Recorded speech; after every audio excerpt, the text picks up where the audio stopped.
Buenos días, amigos de estas redes sociales. Estamos aquí en Cozumel, en parte del escenario que se ha armado aquí en el municipio.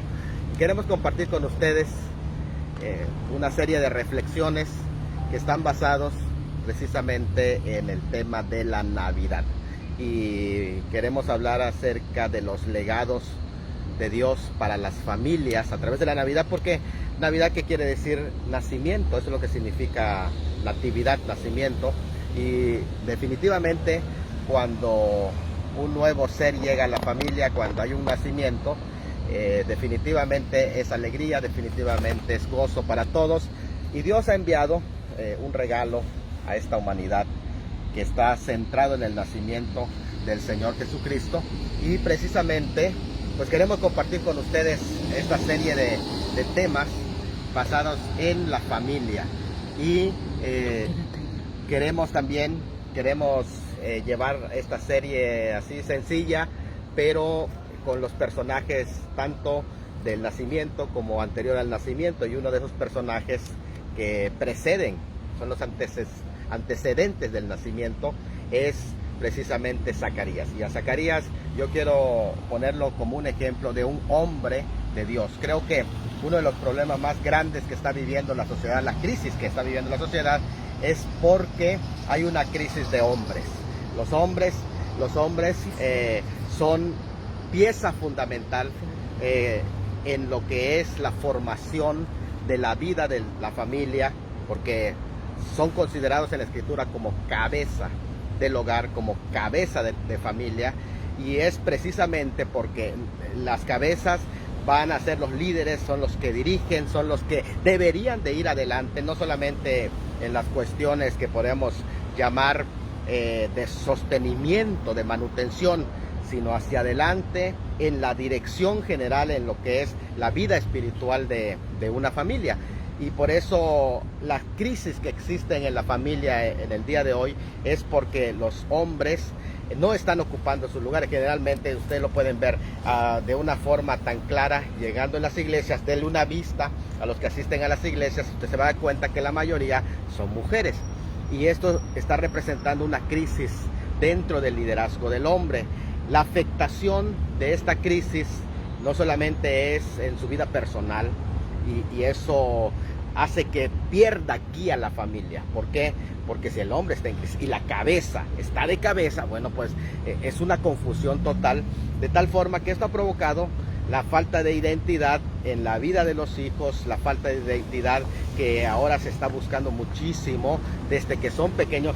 Y esa falta de identidad se puede manifestar, se puede ver evidente en todo lo que la comunidad está buscando, reclamando, buscando. Lo que yo puedo percibir con todos los reclamos que se están haciendo, solicitando en el gobierno, es: no tenemos identidad, ayúdanos, ya ni sabemos quiénes somos. ¿Por qué? Porque los hombres han perdido el rumbo y requiere que los hombres vuelvan al rumbo. Necesitamos hombres, pero hombres de verdad, hombres de Dios. Y Zacarías es uno de esos hombres de Dios que en medio de su generación pudo alumbrar. Vamos en Lucas capítulo 1, versículos 5 y 6, que va a ser la reflexión del día de hoy. Ustedes pueden acompañarme a esa lectura. Lucas 1, versículos 5 y 6. Se nos va a describir en este pasaje cuál era el contexto en el que vivía Zacarías, que por cierto Lucas es un gran narrador desde la perspectiva de María, porque él entrevista a María. Y Lucas, dirigido a Teófilo, que es una persona que está en eminencia, haciendo apología de la defensa de la iglesia, como también de la llegada del Hijo de Dios a la tierra. Él dedica, de sus 24 capítulos que tiene el Evangelio de Lucas, dedica 2 de ellos incluso a hablar del nacimiento de Cristo. Incluso, vuelvo a decir, el capítulo más largo del Nuevo Testamento habla del nacimiento de Cristo, que es el capítulo 1 de Lucas, y le dedica prácticamente Lucas unos 87 versículos a hablar del nacimiento de Cristo. tanto lo que precedió, porque era importante su llegada a este mundo. Pero está hablando de Zacarías en el capítulo 1, porque es el padre de quien iba a ser el predecesor del Señor Jesucristo, que iba a jugar el papel del profeta Elías y precisamente de Juan el Bautista. Este iba a ser un hombre que iba a hacer la diferencia en su tiempo. Y es un ejemplo para todos los hombres que deben de permear dentro de las familias. Porque el versículo 5 dice de esta manera, claramente dice, hubo en los días de Herodes. En los días de Herodes. Qué interesante es esto, porque aquí vemos que es un hombre en medio de un contexto corrupto, de una sociedad pervertida, en medio de una sociedad que ha perdido los valores. Hubo un hombre en el tiempo de Herodes, en una sociedad políticamente corrupta. Y no solamente políticamente, porque el tiempo de Herodes, es interesante que el pasaje, el versículo 5 dice, en la época de Herodes, porque Herodes, quien nace más o menos en el 80, 70 y tanto antes de Cristo, que muere en el 4 antes de Cristo, y que su reinado comienza en el 37 antes de Cristo. Es un periodo perverso, un hombre malvado. Tan malo era el corazón de este hombre perverso, que él, acercándose los días de su muerte, fíjate, acercándose los días de su muerte, dice la historia, que apresó a 10 personas justas, y esas 10 personas justas dijo, van a morir el día que yo muera, para que haya en las casas por lo menos alguien quien llore el día que yo muera. Era una época de tanta maldad, pero no solamente en las cuestiones políticas, y que Zacarías no se dejó arrastrar por todas las influencias de este perverso rey, sino que también incluso en las cuestiones religiosas y espirituales, de igual manera, ya prácticamente se encontraba en una situación de crisis. ¿Por qué? Porque Zacarías descendía de los sacerdotes, pero era descendiente de los sacerdotes, y los sacerdotes del tiempo de Zacarías eran descendientes de Sadoc. Ellos se habían hecho alianza con el gobierno de Roma, de tal manera que incluso llegó el momento en el que los líderes sacerdotales eran puestos por el imperio romano. Pero este hombre de la clase sacerdotal, incluso dice de Abías, que eran una de las 24 órdenes que de alguna manera oficiaban cada 6 meses dentro del templo, y a lo mejor les tocaba una vez en la vida, si acaso les tocaba la suerte de oficiar. Por eso se menciona la clase de Abías, porque era muy interesante que sacerdotes de su clase pues prácticamente les tocó oficiar en esa precisa ocasión. Este hombre prácticamente no se dejó corromper por todo lo que los saduceos pues prácticamente hacían. Esos saduceos se habían apartado tanto de la doctrina que hasta creían en la reencarnación, que es una doctrina oriental, no tenía nada que ver con la escritura. Estos eran personajes vendidos al gobierno. Pero esa corrupción no llegó en Zacarías, porque Zacarías vivía en las comunidades donde estaban los sacerdotes, donde estaban los grupos en las comunidades de las montañas de Judea, que eran comunidades de los descendientes de Aarón, que también tomaban matrimonio con las hijas de Judá también. Bueno, es interesante ver que él, en medio de esa corrupción, no se corrompe. Lo segundo que vemos a este hombre es que el pasaje claramente nos narra, nos dice este pasaje en el libro de Lucas. Estoy en el libro de Lucas capítulo 1, versículo 5. En ese pasaje se nos dice claramente que él había tomado mujer. El capítulo 1, versículo 5, dice de la clase de Abías, su mujer era de las hijas de Aarón y se llamaba Elizabeth. Qué interesante es esto, que este hombre había tenido el cuidado para seleccionar, para elegir a su pareja. Hace falta hombres que no solamente se guarden de la corrupción política, religiosa y de todo lo que en este mundo hay, sino hace falta hombres que también puedan ser cuidadosos al momento de elegir familia. Y este personaje, siendo un sacerdote, cuidadosamente eligió a su pareja. Eso de selección de pareja es tan importante. Los seres humanos no somos animalitos, que a cualquier persona que se atraviese vas a, por tu instinto, meterte con esa persona. No. Como seres humanos somos responsables de la sexualidad. Y eso es algo que ha pasado, que es lo que está sucediendo, que el ser humano se está comportando como animalitos.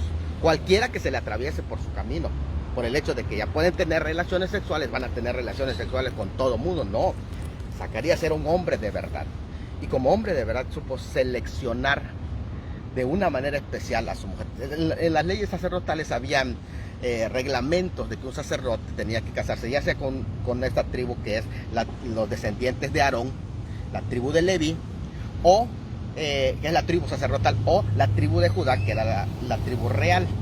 En los alrededores de Jerusalén, en las montañas, habían comunidades específicas donde vivían descendientes de Aarón y también donde vivían descendientes de Judá. Es interesante que él busca donde tiene que buscar. Y esto es interesante porque se ha perdido esto. O sea, que las personas en el momento de elección, los hombres en el momento de elección, han perdido esto de que puedan ser dirigidos por Dios y guiados por Dios. Este hombre, sin embargo, acepta ese principio de Dios y cuidadosamente y selectamente elige con quién va a contraer matrimonio. Esto es algo tan importante, ¿eh? Esto es algo tan vital en la vida de un hombre de Dios. No solamente eso, si nos seguimos leyendo, dice la Sagrada Escritura que había contraído matrimonio con una mujer que se llamaba Elizabeth. De hecho, Elizabeth, fíjate cómo es esto. Al momento de contraer matrimonio, el hombre va a pensar, ¿cuál es mi misión? ¿Cuál es mi propósito? Y si me voy a casar para servir mejor a Dios o para servirle peor. ¿Para qué te vas a casar? ¿Para servir mejor a Dios o para servirle peor? Esta comunión entre hombre y mujer, que están viendo la perspectiva de casarse para servir mejor a Dios, es tan importante. ¿Por qué razón? Porque en muchas ocasiones se casa por casar. Pero ¿por qué es Dios quien había seleccionado a este personaje que estamos hablando, llamado Zacarías, que significa Dios se acuerda? Note bien, Dios se acuerda. Y luego hay una mujer que se llama Elizabeth, cuyo nombre es Dios ha juramentado, o Dios hizo voto, o Dios prometió. Es interesante esto porque los une. Ambos nombres los une y se convierten en la misión por la que están aquí. Es decir, Dios se acordó que hizo voto. Por lo tanto, al unir el nombre de Zacarías con Elizabeth, juntos es lo que significa. Significa Dios se acordó que hizo voto. Y es interesante eso. Es decir, está recordando la promesa que hizo en Génesis 3:17 de la venida de la descendencia de la mujer. Está acordándose de que Dios hizo voto también y promesa a Abraham, la descendencia de Abraham. Está acordándose que Dios hizo voto con David, de la descendencia de David, del linaje de David. Por lo tanto, estamos diciendo que esta pareja juntos formaban una misión que Dios había dado. Entonces, cuando un hombre de verdad está pensando en contraer un matrimonio, está pensando que esa mujer es parte de su misión, y no solamente es parte de su misión, es la razón por la que Dios los une, para que los dos sean una misma misión, se conviertan en una misión. O sea, ese matrimonio se convierte en una misión. Ahora, eso es algo tan importante. No va a ir al matrimonio para que alguien le haga feliz. No, él va al matrimonio para hacer feliz a alguien, porque llevan una misión. Ahora, el soltero tiene que ser feliz, porque si no es feliz y dice, bueno, soy soltero, pero estoy buscando una mujer que me haga feliz, lo que pasa es que ese hombre infeliz va a hacer infeliz a una mujer. Y ese es el problema tan grande, que mucha gente llega al matrimonio siendo infeliz. Ahora, aquí, cuando vamos en sentido de misión, Dios me está uniendo con esta persona para una misión que tengo que cumplir, entonces la perspectiva cambia. Porque ya tú no estás buscando felicidad, sino complementariedad en la misión que tienen juntos. Pero la misión no solamente se da juntos, la misión también se da solos. Si una persona en este momento está pasando procesos de divorcio, de separación, que podrían darse, porque fíjate que hay algo interesante que se da en esto, en el que Zacarías iba con una mentalidad más allá de las tradiciones comunes del judaísmo, porque en el judaísmo, si una persona, en el Talmud se decía, si una persona ha estado conviviendo 10 años y no tienen hijos, bueno, se tienen que divorciar, tienen la posibilidad de divorciarse. Así decía el Talmud. Incluso había la maldición para ellos. Una mujer que no tenía hijos estaba bajo maldición. Y esto es el punto aquí interesante, porque si ustedes leen el versículo 6, dice de esta manera: ambos eran justos delante de Dios y andaban irreprensibles en todos los mandamientos y ordenanzas del Señor. Es decir, la unión de esta pareja, la unión que era fuerte, Zacarías y Elizabeth, lo hacía el Señor Jesucristo, la unión con Dios. Esto es lo que fortalecía realmente su matrimonio. Es que se quiere tener un matrimonio sólido, un matrimonio fuerte, pero no hay unión con Dios. Esta es la crisis más grande, pero el pasaje resalta que ambos eran justos. Y el hecho de que eran justos no significa que no iban a tener problemas, sino que los problemas que iban a pasar eran partes del proceso de Dios para la formación de su misión, del ministerio que ellos tenían como misión, sirviendo a Dios. Ahora el versículo 6 dice: ambos eran justos delante de Dios y andaban irreprensibles en todos los mandamientos y ordenanzas de Dios, pero no tenían hijo. Interesante el versículo 7 que dice: pero no tenían hijo. El hecho de que no tenían hijos significa que los matrimonios se enfrentan a crisis, problemas. ¿Qué pasaría en tu matrimonio si hay hijos? Hay problemas, porque desde luego que los hijos son una bendición, pero también conllevan una responsabilidad. Pero ¿qué sucede cuando no hay hijos? O sea, cuando en el matrimonio no llegan los hijos, ¿qué es lo que pasa? ¿Ese amor va a continuar o va a morir, va a fenecer? En el caso de Zacarías tenía toda una tradición en su contra, pero no tenían hijos. O sea, aquí el punto es, con o sin hijos, ¿va a continuar ese matrimonio? ¿Sigue teniendo esa misión con hijos o sin hijos? Porque aquí dice, y no tenían hijos. Ahora, ¿se presenta como un problema? Sí se presenta como un problema, pero se presenta como un desafío. Se presenta como un reto para los matrimonios que no tienen hijos. ¿Qué va a ser el papel de un hombre que no tiene hijos? ¿Va a correr a esa mujer? ¿Le va a decir: sabes que tú no sirves para tener hijos? Ese es el papel. Un verdadero hombre. ¿Cómo actuó Zacarías? Zacarías, en lugar de seguir las tradiciones judaicas que dicen: a los 10 años no te dio hijos, córrela.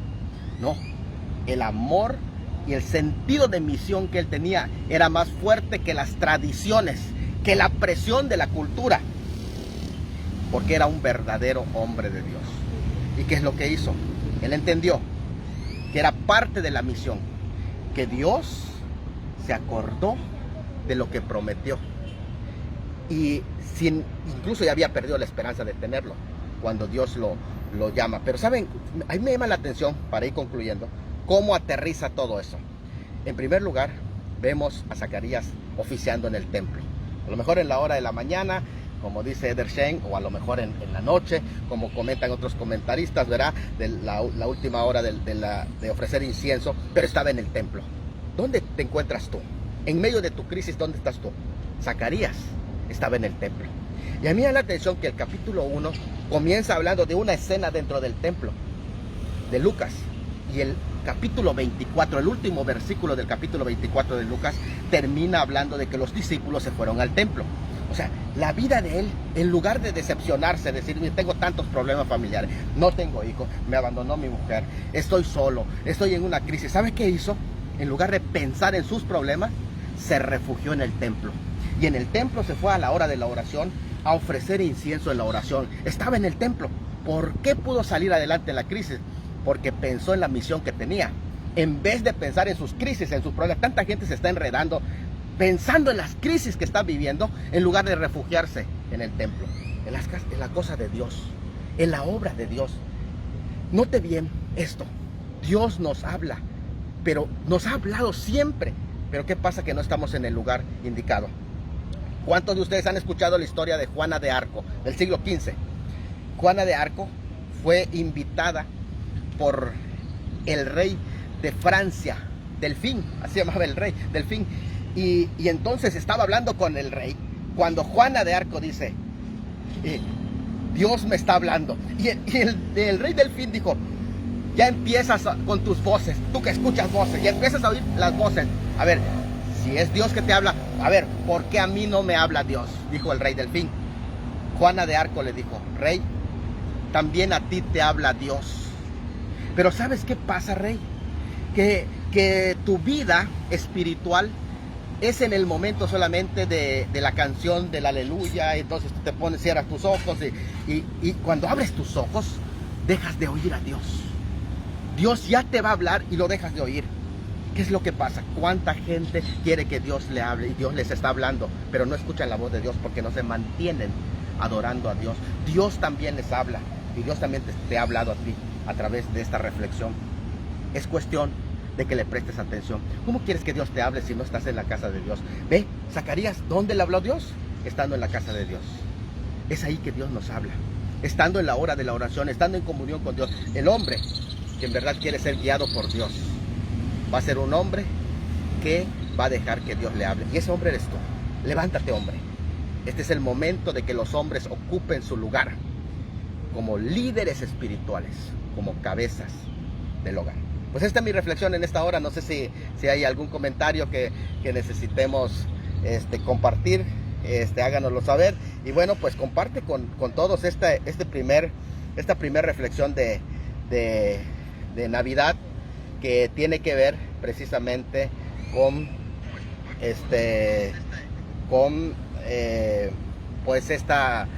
el legado de Dios para las familias en esta Navidad. Y el primer mensaje está dirigido al papel del hombre dentro de la familia. Esta Navidad, tú como líder, junta a tus hijos, junta a tu esposa y vamos a celebrar verdaderamente el nacimiento del Señor Jesucristo con un mensaje que construya la familia, centrado en el Señor Jesucristo, porque ese es el regalo de Dios para nosotros. Dios te bendiga. Feliz Navidad.